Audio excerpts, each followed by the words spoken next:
Doctor Mohammad ইউনূসের প্রতিষ্ঠিত গ্রামীণ ব্যাংকের ঋণের উচ্চ সুদের হার বাণিজ্যিক ব্যাংকের সঙ্গে কেন সামঞ্জস্যপূর্ণ করা হবে না জানতে চেয়ে রুল জারি করেছে হাইকোর্ট।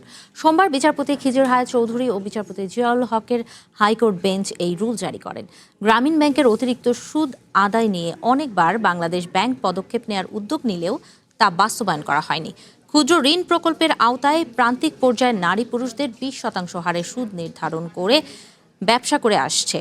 গ্রামীণ ব্যাংকের সুদ আদায়ে জবরদস্তি চালানোর অভিযোগ তুলে রিট করা হলে হাইকোর্ট বাণিজ্যিক ব্যাংকের সঙ্গে সামঞ্জস্য করতে রুল জারি করে। 2011 সালে এই বিষয়ে একটি রিটের উপর রুল দিলেও তখন আদালতের আদেশকে গুরুত্ব দেয়নি গ্রামীণ ব্যাংক।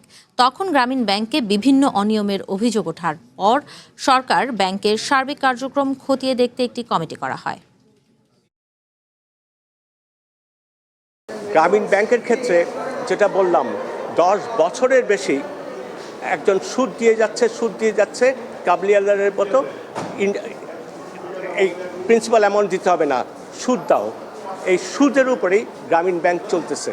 এই টার্মসে রুল দেওয়া হয়েছে, 1 লাখ টাকার জায়গায় 3 লাখ টাকা যদি হয়ে যায় বা 25 লাখ টাকার জায়গায় যদি 75,000 হয়ে যায়, তারপরে তাকে আর কোনো টাকা দিতে হবে না।